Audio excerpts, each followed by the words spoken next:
Hello my friends, it's the Game Boy Geek here, and today we find ourselves in space where a famous game console was forgotten by a crew member. It was found by some aliens, and while trying to decipher the cartridge inside it, it released thousands of pieces which drift aimlessly and dangerously through space. Now, they asked us humans to help capture the pieces and clean the space superhighways. Pletrix is a rolling right game for 1 to 6 players. It takes 30 minutes to play, is for ages 10 and up, and published by Trucales. Now this game is on Kickstarter right now, so let me show you how the game works and I'll see you on the other side.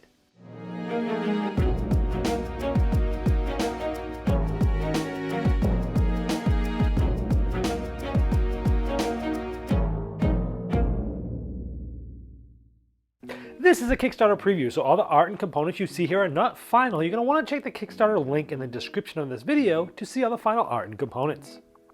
Now here I'm showing you a finished sheet of the game Pletrix. I'm going to go through what you're trying to do, and then I'll show you how you're able to do these things. Now if we look at this, we see that we have 5 different panels, A, B, C, D, and E. And over the course of the game, you're going to be drawing shapes into these to try to fill them up. You can see I've drawn into a lot of these using my pencil, and we have scored here just like this. So let's talk about how you score at the end, because this is the goal of the game, is to have the most points. Now section A, it has 50 total squares in it. Now we look at the ones that are not colored in, and here we have essentially 10 of these in this bottom corner here that are not filled in. Filled in are ones that I have drawn shapes on, which are the rest of this except these 10 down here. So what you do in this one is you take the 10 that are not filled, we multiply that by 2, so that is going to be 20, and we subtract that by 50 because that's how many total squares there are in here. So 50 minus 20 is 30. So we get a score of 30 for the A section. Now the B section, essentially you get 1 point for every square that you simply have, drawn around. So in this case, we actually have 39 of the squares that have been drawn around. So we got 39 points for B, and this shows you here 1 point for every one that you essentially have drawn around. Now for C, I'm going to talk about how these are played later, but to score it, each row that is completely filled in, like this bottom one, gets an X. You do that for every row, but that's the only one I got done here.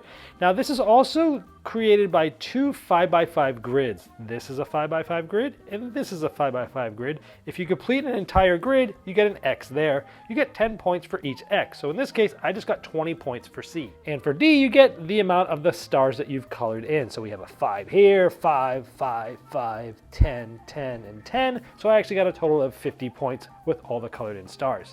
And for E, you're filling it from, you're scoring from left to right here, and you'll go all the way to the last one that you've completely filled in. So here we have these 2 rows, and they're filled in all the way to the 10, filled in all the way to the 20, filled in all the way to the 30.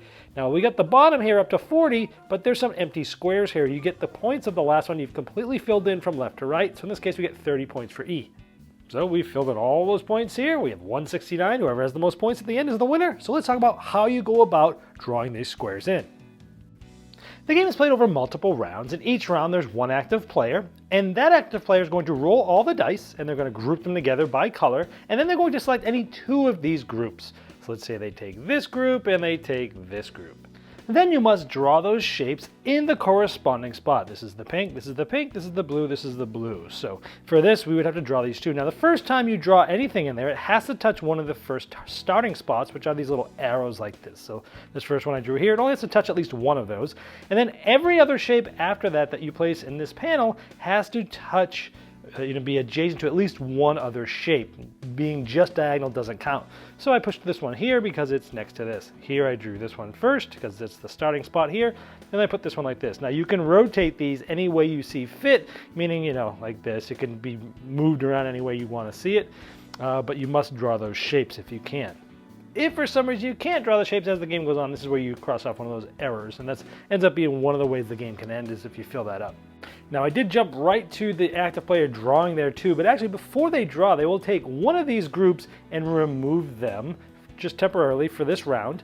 And then what's going to happen is the next player to their left is going to select one of these 2 groups. So let's say that player selects this, they're going to be drawing these 2 in the yellow section.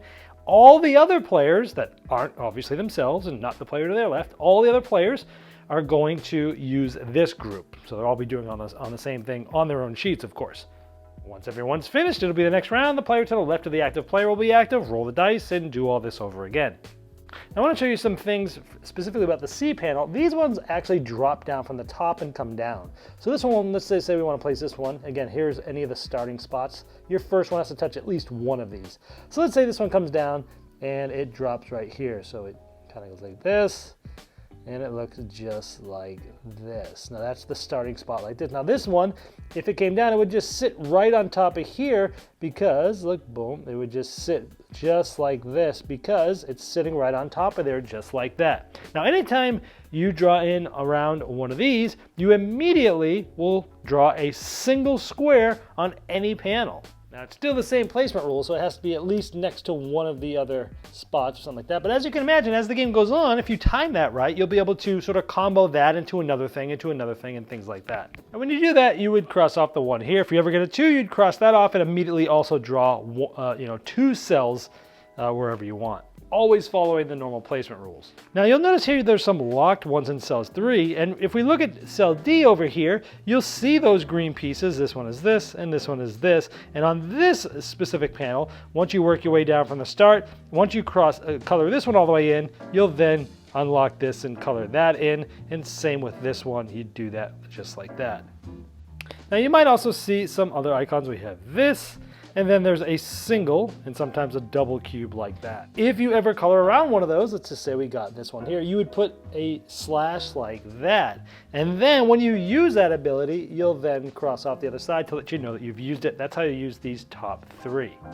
Now this one, when you use it, allows you to re-roll dice with dice that you got that you might not be able to use. So and you can choose to re-roll a single die, a group of dice, or various groups, or all of them, depending on your specific benefit. This one allows you to copy a die that you have, meaning be able to take one of the dice that you've chosen and use it twice. This one allows you essentially to duplicate a group of dice of the same color. Now the game will end up ending if any player can finish 3 of their panels, or they were not able to place dice 3 times, and at the end of the game, whoever's the most points is the winner.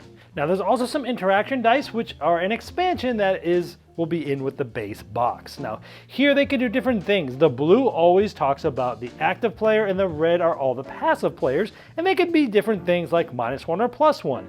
And the -1 means basically you'll be taking 1 less group of dice than normal. Here is 1 more group of dice than normal. For example, the active player will choose 1 pair of dice instead of 2, and the active players will be able to choose 2 instead of 1. Sometimes you'll be able to change the shape of the die that you've chosen, and other times you'll be able to change the color. Sometimes you'll get a wild card. You can put this single shape into any of your panels. Now there'll also be an expansion that is a solo mode that will be part of the stretch goals. There'll also be another expansion available that has new game modes, 3 new scenarios, and new dice. And for those that share the campaign, there'll be a gift, and you'll get this awesome backpack that holds the game. Well, there you have Pletrix, and as I showed in the overview, you're always part of the game, either as an active player or a passive one. Now, if you'd like to see all the final art and components and all the different pledge levels available, you can click the link below me in the description of this video. Now that will take you directly to the Kickstarter project page, and I'm sure that Trucales would love your support.